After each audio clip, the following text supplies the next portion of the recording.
할렐루야. 오늘 하나님께서 우리에게 주시는 말씀 시편 72편 두 번째 말씀입니다. 72편은 이제 거의 유일한 표제예요. 물론 이제 다른 것들도 그렇긴 하지만 솔로몬의 시다 이렇게 되어 있습니다.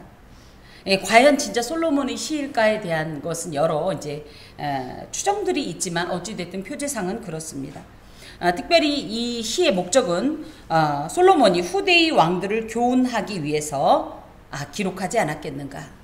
그런데 중간중간 보다 보면 이것이 솔로몬의 시가 아니라 다윗의 시편인 것도 같은데 이렇게 얘기도 한단 말이죠. 그래서 그렇게 따진다면 이 말만 바뀌는 거예요. 다윗이 솔로몬 혹은 솔로몬 이후에 당신의 이 후대인 이 왕손들에게 교훈하기 위해 지은 어떤 시로서 내용은 절대 공의로 평강을 실현하는 이런 통치를 해야 된다.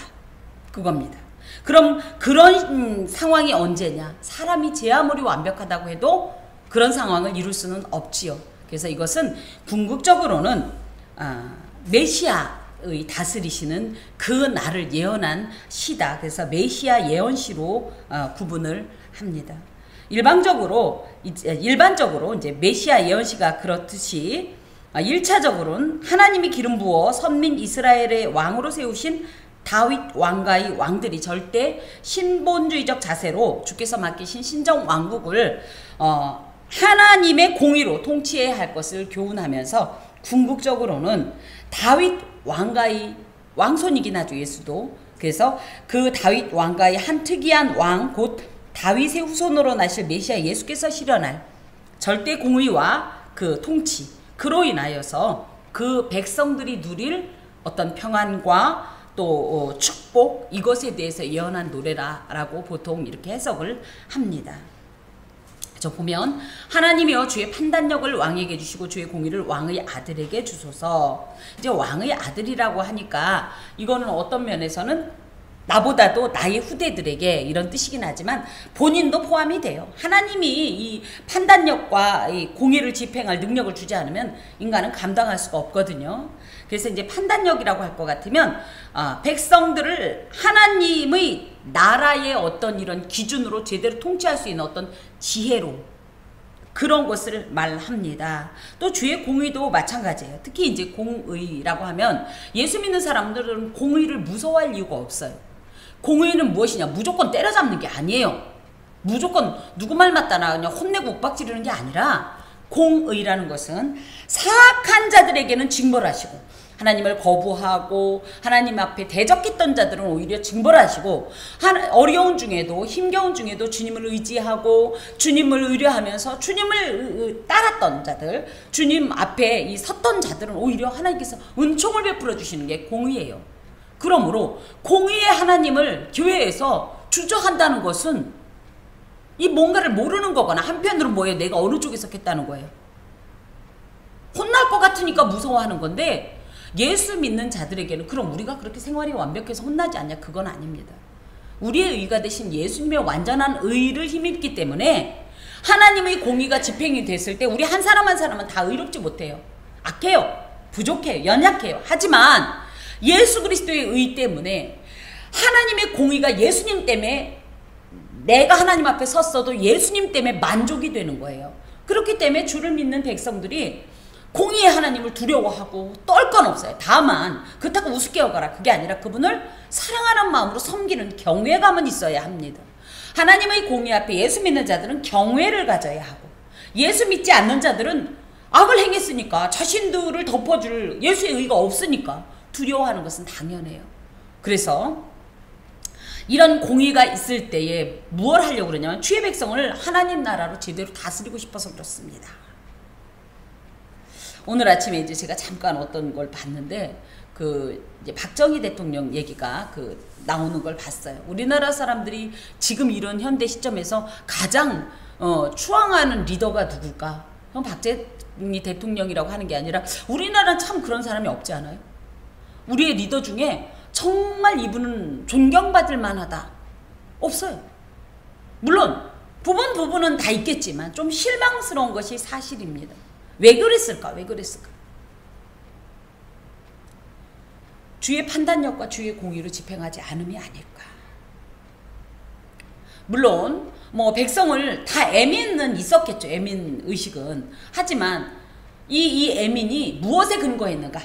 내가 좋으니까 너도 좋아야 된다는 개념은 안 됩니다. 통치권자는 누구보다도 이 온전한 홀, 이 어떤 기준을 갖고 있어야 돼요. 이것이 무엇의 기준을 해야 되냐? 어떤 문화적인, 세상적인 어떤 상대적인 어떤 진리, 뭐 그들의 어떤 여론, 이것에 휩쓸리면 사실은 후대들이 뭐라고 판단하는 거예요? 좋지 않았다. 이스라엘 백성의 왕이라고 해서 이것에서 비껴나가지 않습니다. 오히려 더 온전한 어떤 이 통치권을 행사해야 되는 것이, 이들은 누구다? 하나님의 백성 공동체이기 때문에 주변 사람들이 다 주목하는 자들이에요. 얼마나 잘 되냐에 따라서, 그 여부에 따라서 이방인이 하나님께로 돌아오거나 그렇지 않으면 외면하거나 할 건데, 그렇기 때문에도 더더욱 이런 주의 판단력과 공의가 하나님 앞에 요구되었던 것이지요. 그렇게 되면 어떻게 되냐면 의로 말미암아 피조물들도 기뻐하고, 또 가난한 백성들이 그 억울함을 풀었으니까 자신을 온전하게 다스려준, 자신의 억울함이나 압박을 해소해준 왕을 칭송하는 일이 넘칠 겁니다. 이런 얘기를 듣고 보면 참 우리나라의 현재가 너무 안타깝고 답답한 것이 사실입니다. 이쪽에서는 이쪽 욕하고 저쪽에서는 저쪽 욕. 아니, 잘하도록 해야 되는데 내 편 아니면 무조건 뭐 원수 삼아가지고 지금 언제부터 이렇게 됐어요. 예전에는 내 마음에 안 들어도, 그죠? 그냥 그래도 나라 잘되게 하려고 했다면 요즘은 그렇지 않아요. 내 편 아니면 무조건 나쁜 사람. 이 어떤 그 의의 기준이 바뀌었어요.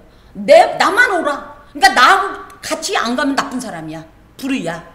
이렇게 하는 것은 서로 잘못이라는 생각을 하게 됩니다. 그들이 해가 있을 동안에도 주를 두려워하며 달이 있을 동안에도 대대로 그리하리로다. 그래서 이 가난한 백성들이 억울함을 해소하고 궁핍함을 해소한 이런 백성들이 왕의 의로운 통치로 인해서 지속적으로, 왕도 사실은 경외한다는 개념이 좀 그렇긴 하지만 왕에 대해서 존경심을 갖고 인정하고, 무엇보다도 그 모든 왕들의 위에 계신 진짜 왕이신 하나님을 경외하면서 그분의 의로운 통치에 대해서 영원토록 하나님을 찬송하고 경배할 거다. 그 얘기입니다. 우리가 이제 곧 사무엘서 내년 후년쯤이면 사무엘서를 들어가는데, 그때 보면 우리가 느끼는 게 뭐냐? 이 왕정 시대를 보면서 느끼는 건 그 왕이 어떠하냐에 따라서 백성들이 움직여요. 이스라엘 백성의 왕이 하나님을 중심으로 막 살면 이들 중에 비록 산당이 있고 우상이 있었어도 얘들이 활개치지 못해요. 그리고 여호와 신앙으로 똘똘 뭉쳐서 복을 받습니다. 그런데 어때요? 이 왕이 앞서서 이런 우상을 숭배하고 오히려 막 성소를 막 회파하고 여호와 신앙을 버리면 백성들은 아주 시절 만났다 싶어서 곧바로 따라오거든요. 그런 의미에서 왕이 온전한 통치를 행하는 것은 참으로 백성들이 모든 운명까지도 좌지우지할 정도로 중요한 어떤 그런 행동이고 이 통치력이라고 하겠습니다. 그가 바다에서부터 바다까지와 강에서부터 땅 끝까지 다스리리니. 그러니까 왕이 이렇게 잘 다스리면, 이런 의로운 통치를 행하면 하나님께서 어떻게 하시냐면 그의 지경을 넓혀주신다는 거예요. 그래서 그 영토가 이렇게 확장이 된다라는 거예요. 6절 안 했다. 벤풀 위에 내리는 이슬같이, 땅을 적시는 소낙비같이, 또 그의 날에 의인이 흥황하여 평강의 풍성함이 달할 때까지 이르리로다. 그래서 이들이 주의 은혜가 없으면 살 수가 없는데 주님께서 아주 적절한 이런 은혜를 계속적으로 내려주고, 무엇보다도 그래서 그 날이 점점 하나님 앞에 흥황하고, 또 평강은 더하여져서 그것들이 그냥 우리끼리만 요 좁은 데서만 그냥 만족되는 게 아니라 외형적으로도 그의 통치력이 어마어마하게 이렇게 확장될 거다, 그 얘기예요. 그러면서 그의 왕권이 어느 정도까지냐 할 것 같으면, 광야에 사는 자는 그 앞에 굽히며 그의 원수들은 티끌을 핥을 것이요. 그래서 팔레스틴 주변의 사막지대에 사는 이방 민족들이 그 앞에 굽힌다라는 것은 경배한다라는 뜻이고, 그의 원수들은 티끌을 핥는다라는 얘기는 고대의 전쟁은 이제 우리나라도 하긴 지금도 그렇겠지만 왕 대 왕끼리의 전쟁이고, 특히 예전에는 신 대 신의 전쟁이었어요.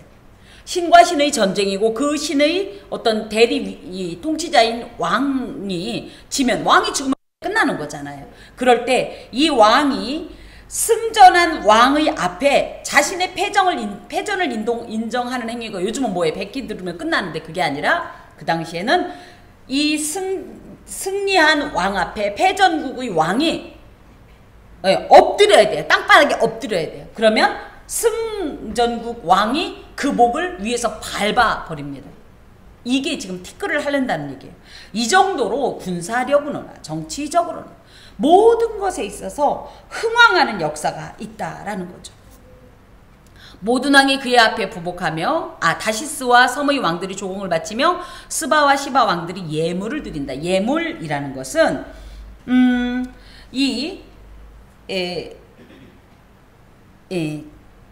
예물이라는 것은 이제 공세다 이렇게 표현을 하는데, 조공을 드린다. 그래서 이것을 이들이 와가지고 그냥 선물이 아니라 마치 우리나라가 예전에 중국에 가려면 어떻게 했어요? 보따리 선물해가지고 갔던 그런 것처럼 그렇게 바치는 그런 대단한 왕이 된다는 거예요. 또 모든 왕이 그의 앞에 부복하며 모든 민족이 다 그를 섬기리로다. 여기까지만 봐도 우리가 충분히 메시아의 이 통치에 대한 예언이 다수 들어 있습니다. 그래서 하나님이신 예수 그리스도는 우리를 어떻게 다스리시냐?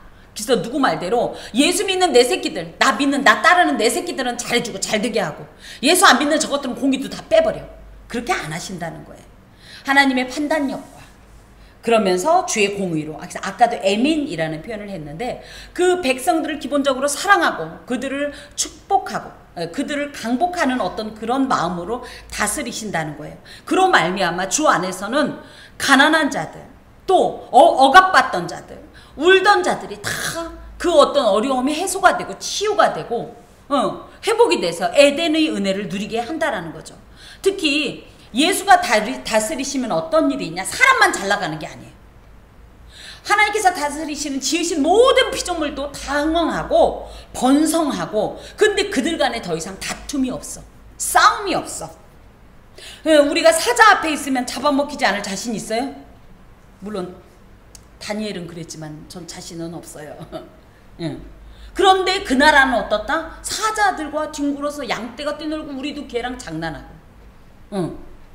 저희 이제 집에 멍멍이가 하나 생겼잖아요. 이 녀석이 이제 사냥견이래요. 옛날 뭐 어떻게 또 그런 애를 데려왔어. 하여튼 생긴 건 엄청 귀여운데 얘가 얼마나 벌써부터 그 야수의 이빨이 센지, 지난주에 제 사위를 깨밀어서 피가 났어요. 엄청 혼났어요 얘가. 얘 봐봐, 지를 이뻐하는 그 주인한테도 이러는 지금. 그런데 주가 다스리시면 어떻다? 자연 만물까지도 평화, 이 주의 통치 아래 이 다스리심을 받고, 무엇보다도 그들 또한 이 어떤 하나님의 이런 은총에 대해서 베푸신 은혜에 대해서, 그 통치에 대해서 인정하고 사랑하고 경배한다. 그 주님께서 베푸시는 것이 어때요? 늘 우리가 곧 죽을 것 같아서 아이고 하나님 나 숨이 깔딱깔딱 넘어가요. 그럼 하나님께서 어떻게 하죠? 벤풀 위에 내리는 비같이, 땅을 적시는 소낙비같이 이 건기로 말미암아, 영적 건기로 말미암아 목말라서 견딜 수 없을 때 하나님께서 놀랍게 소낙비처럼 비를 내려주셔서 은혜 한 방이면 끝나요. 희한하죠? 은혜 받기 전에, 하나님의 은혜를 발견하기 전에는 세상 뭐 다 필요 없어 뭐 이런다든지 다 끝났어, 극단의 마음으로 가는데, 놀랍게 하나님의 은혜의 빗방울이 딱 내리기 시작하면 언제 그랬냐는 듯이 낙심은 온데간데 없이 사라지고, 불신은 사라지고, 절망은 사라지고, 막 새 힘이 돋아갖고, 우리 강권사님 이렇게 아프다가도 막 뒤로 덤블링하고 일 저지르고 그러잖아요. 이게 왜 그래? 하나님의 은혜 때문에. 하나님의 은혜.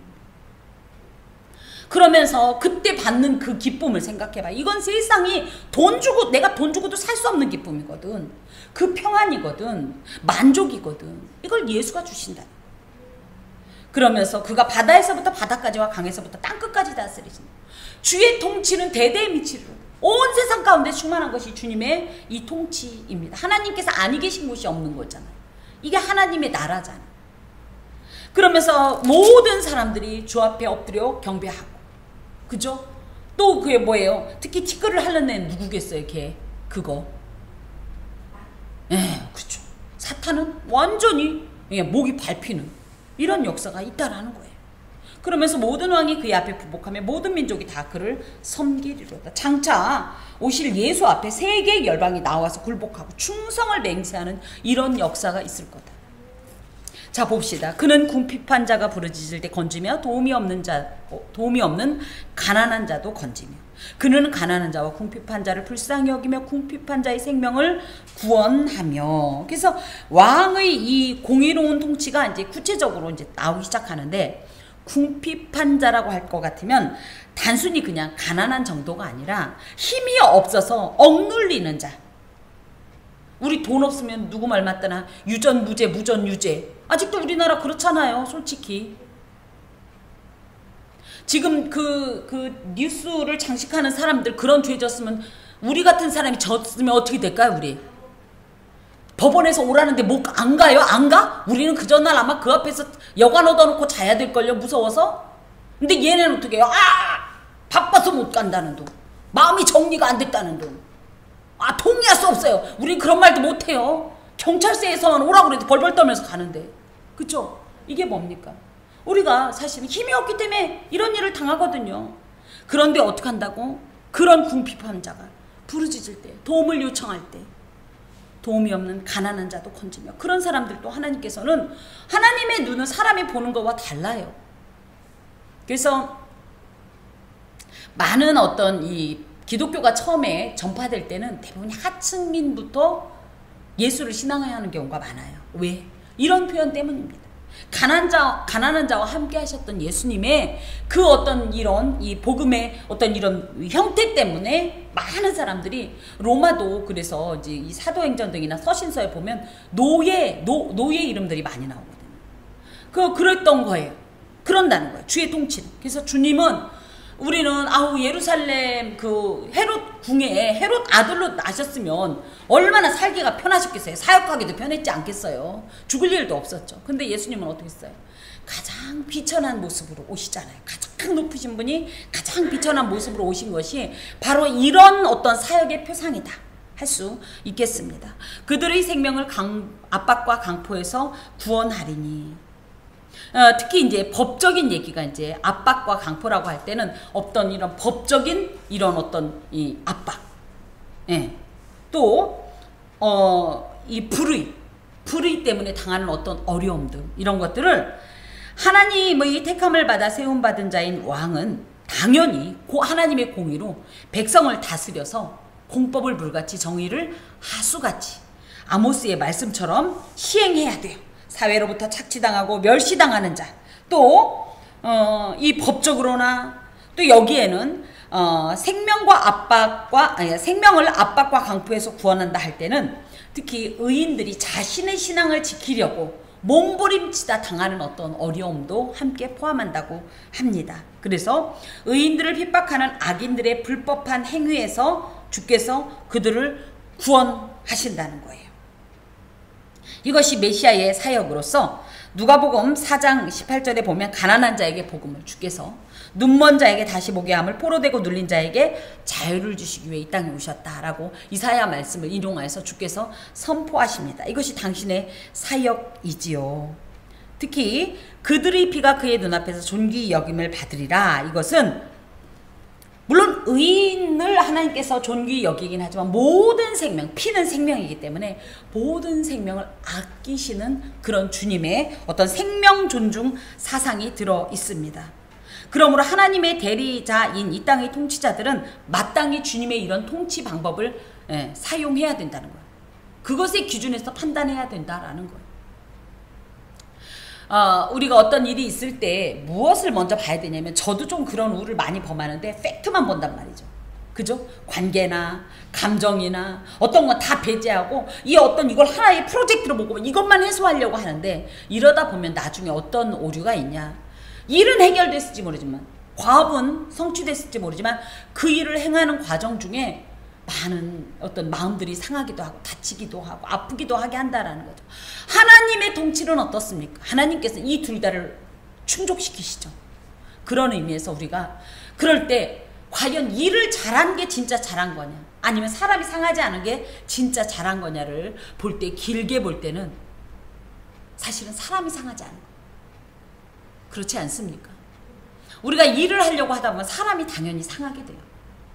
그죠? 나와 속도도 달라, 스타일도 달라, 지향점이 달라. 그러니까 막 내 스타일도 대로 하다 보면 사람이 그것 때문에 상하게 되는데, 이것은 하나님 나라에서는 결코 바람직하지 않은 어떤 모습이다 하겠습니다. 사람을 먼저 생각하고, 그 다음에 그러면서 그 사람들과 과도하게 어떤 목표를 설정하고 막 그것을 이루지 못하면 난리가 아니라, 우리가 할 수 있는 최선을 다해서 우리의 최대치를 다하면서 거기에서 오히려 서로 간에, 특히 교회 안에서 성도 간에 그 일을 하다가 교제를 하고 나누고 하나님 나라를 누리고 느끼고 공유하고, 이런 부분이 참 우리에게 요구되어집니다. 특히 이제 저 같은 리더에겐 이 말씀이 굉장히 이제 크게 다가옵니다. 자, 그러면서 그들의 생명을, 그들이 생존하여 스바의 금을 그에게 드리며 사람들이 그를 위해 항상 기도하고 종일 찬송하리로다. 얼마나 잘했으면, 얼마나 제대로 다스렸으면, 이 피를, 오히려 이렇게 그 생명을 존중해야 하는 이 일 때문에 이들은 오히려 압제와 이런 어떤 강포로부터 구원을 받고, 또 그들이 가만히 있어요. 그렇게 구원을 받고 은혜를 입었으니까 스바의 금을 그들에게 주고, 그래서 스바라는 곳은 고대 근동지방의 교역의 중심지로서 당시 각종 좋은 보석, 향료, 황금 등이 교역되던 곳이에요. 이 스바가 떠오르는 예, 맞습니다. 솔로몬의 이 몇 번째인지 모르지만 하여튼 여자였죠. 이제 어찌됐든, 그러니까 그게 반드시 스바의 어떤 거라는 것보다는, 그 스바 하면 이렇게 값진 이런 어떤 보석을 대표하는 거라면, 이런 값진 것을 이 왕에게 자발적으로 예물처럼 드리게 된다, 그 얘기입니다. 사람들이 그를 위해 항상 기도하고 종일 찬송하리이다. 그래서 이 왕 때문에 구원의 은혜를 입은 자들이 감사의 표시로서 가장 귀한 것을 줄 뿐만 아니라 그를 칭찬하고 그를 위하여서 기도한다는 얘기는 그에게 기도한다는 게 아니라 그를 축복하면서 그가 잘 되기를, 그의 통치가 영원하길, 장구하기를, 이 왕권이 하나님 앞에서 견고하기를, 이렇게 축복하는 기도를 해준다는 거예요. 자, 또 산꼭대기 땅에도 곡식이 풍성하고, 산꼭대기 땅이라고 하는 것은 우리 그 계단식 그 밭 기억, 우리나라도 있잖아요. 그 화전민들이 읽었던 것 같은. 그래서 층계를 이루고 있는 팔레스틴 언덕의 가장 윗부분에 있는 밭으로, 여기는 사실은 너무 황폐해서 밭이라고 할 수도 없어요. 그러니까 그닥 농작물의 이 소출이 풍성하지 않은 곳인데, 세상에 그곳에 어떤 일이 있다고요? 곡식이 풍성하고. 그러니까 절대 그럴 수가 없는 일들이 일어나는 거예요. 하나님이 기뻐하시면. 하나님이 기뻐하시면. 가장 중요한 건 뭐냐? 우리의 조건이나 상황이 아니에요. 하나님이 이것을 보시고 인정하시고 기뻐하시냐? 이게 우리의 기준입니다. 그러면 뭐예요? 하나님은 아닌 말로 모래사장에서도 얼마든지 아닌 말로 곡식을 내실 수 있는 분 아닙니까? 굳이 얘기한다면. 안 그래요? 그렇죠? 그렇다고 친다면 얼마든지 가능하다. 우리가 늘 우리의 삶을 살면서 우리의 상황을 보고 자꾸 막 판단하고 평가하고 이럴 것이다 저럴 것이다 하지만, 사실 뭘 봐야 돼요? 하나님을 봐야 돼요. 이 상황에서 하나님의 기준에서 내가 뭘 하면 우리 하나님께서 이걸 기뻐하시고, 그 하나님의 감동으로 이 산꼭대기와 같은 도무지 한 톨 나올 쌀 한 톨, 밀 한 톨 나오지 않을 이 땅에서 풍성한 소출을 내실 것인가를 우리가 늘 상기해야 합니다. 그것의 열매가 얼마나 많으면 레바논같이 흔들린다. 이것은 레바논에 뭐가 많아요? 그러니까 백향목이 많아요. 근데 이 백향목이 바람이 불면 막 숲을 이루어서 막 흔들 하는 것처럼, 우리 이거 있죠, 넓은 들에 익은 곡식, 그런 것처럼 그 산 꼭대기 땅에 얼마나 소출이 풍성하면 막 개들이 마치 그렇게 막 출렁출렁 한다라는 거예요. 그러면서 성에 있는 자가 땅의 풀같이 왕성하리라. 그래서 성에 있는 자라는 얘기는 궁극적으로 그리스도와 함께 같이 길이 왕노릇할 메시아 왕국의 시민들이고, 여기서 따지면 이스라엘 백성 공동체예요. 이들이 어떻게 된다고요?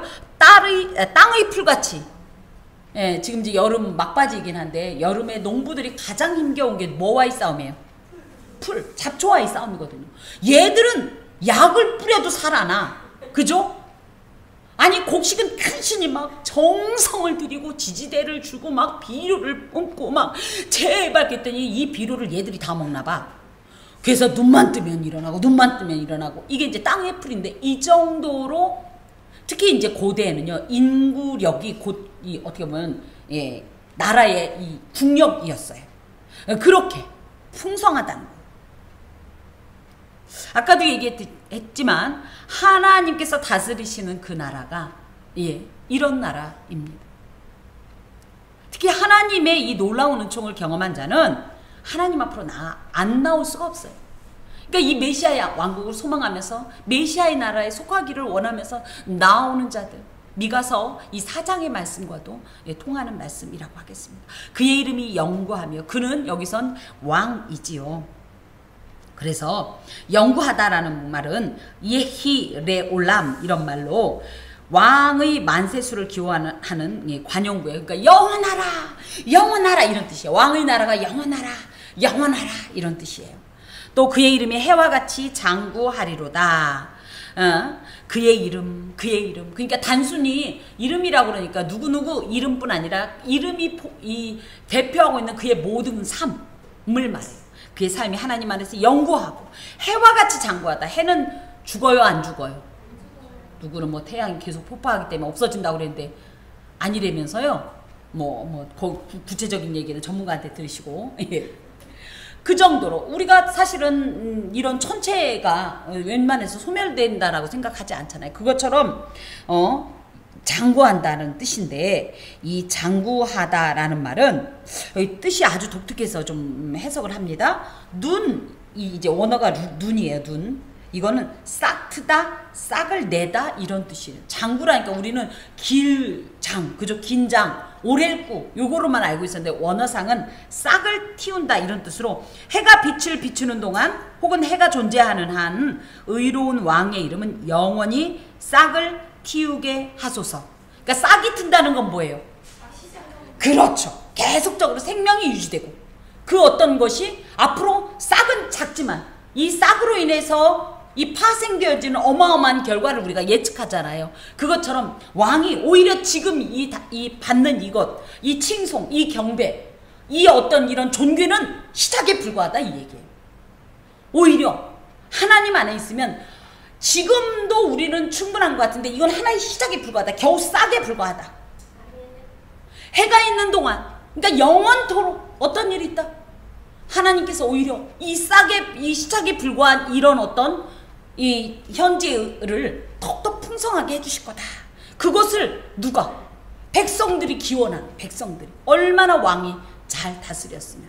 우리도 예수 앞에서 그러지 않습니까? 주님의 나라 영원하다. 주님의 나라, 주님의 나라. 예. 그러면서 사람들이 그로 말미암아 복을 받으리니 모든 민족이 다 그를 복되다 하리로다. 특히 이제 모든 민족이 다 그를 복되다 하리다 하면서 떠오르는 말은 뭐냐면, 아브라함에게 하나님께서 창세기 12장 2절에 하신 너는 복의 근원이 될지라 라고 말씀하셨던 장면이 떠오릅니다.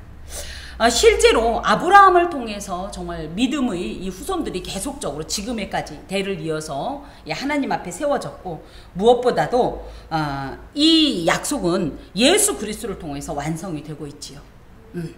그래서 예수 그리스도로 말미암아 완성되는 그 나라까지, 그 나라를 꿈꾸면서 백성들이 이렇게 왕을, 그래서 당신 자체가 우리나라로 따지면 복덩이에요.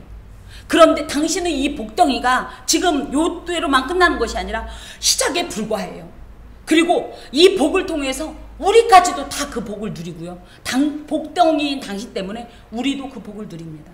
이것이 이제 하나님 앞에, 예수 앞에 올려드리는 어떤 이런 찬사와 같다라고 하겠습니다. 내게 있어서. 자, 홀로 기이한 일들을 행하시는 여호와 하나님 곧 이스라엘의 하나님을 찬송하며.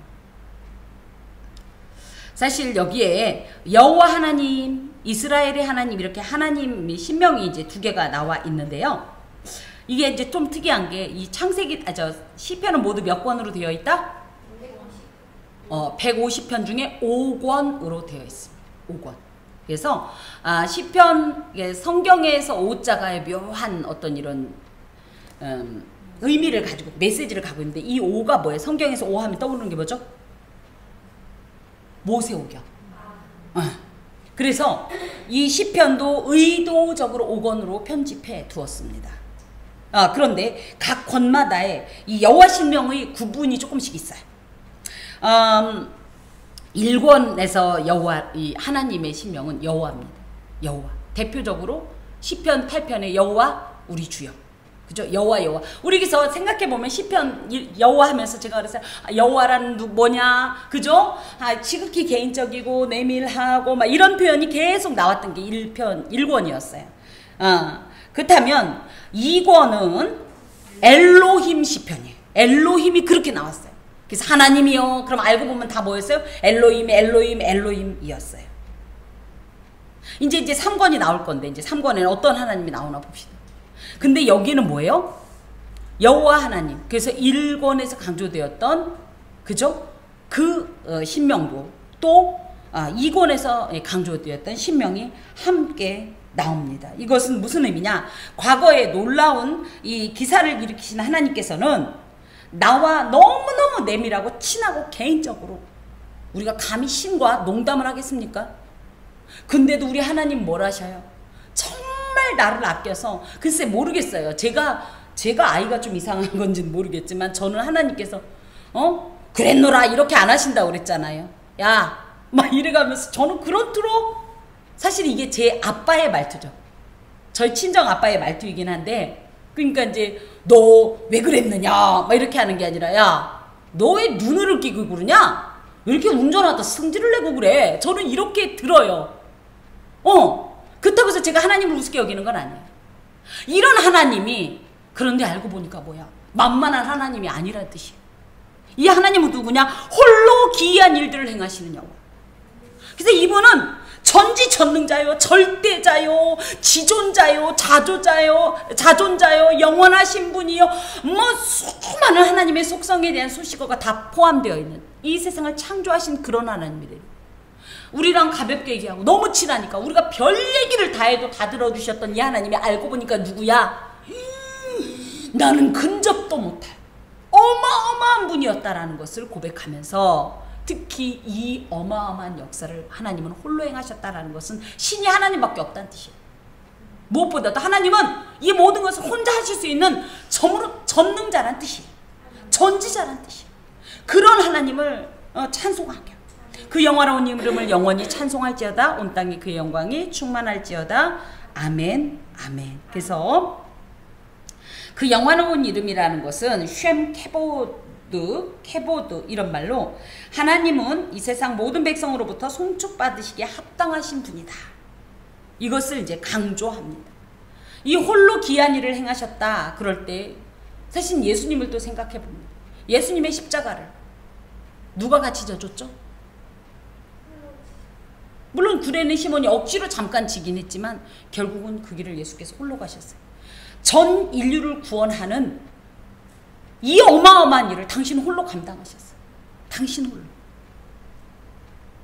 그래서 뭡니까? 이건 그야말로 기이한 일이었죠. 이것을 혼자 감당하셨다. 이런 하나님을 찬송하고 그 영화로운 이름을 찬송하되 영원히 그리고 온 땅에 그의 영광이 충만하게 길이 영광을 받으시기를 원한다. 예. 그러면서 이새의 아들 다윗의 기도가 끝나니라. 그러니까 아까는 솔로몬의 시대며 그래서 이제 헷갈리는 거예요. 근데 이제 여러 저기가 있습니다. 솔로몬이 대단한 사람이었다고 그러죠. 지혜의 왕이었다고 하니까 그래도 시편 한 개쯤은 쓰지 않았겠어? 라고 얘기하는 사람들도 있고 또 우리도 그러죠. 이제 족보가 그것도 있지만 우리 이제 나의 이제 뭐 증조부나 누가 계시다면 그 집 누구 이렇게 얘기하기도 하죠. 그럴 때에 이새의 아들이라는 표현이 진짜 다윗의 아버지인 이새의 바로 아들, 이 대수를 얘기할 수도 있지만 사실은 다윗으로 이 총칭되어지는 이 어떤 왕의 계보 뭐 이렇게도 이해하고 뭐 꼭 누가 지었냐가 중요한 건 아니지만 둘 다 가능합니다.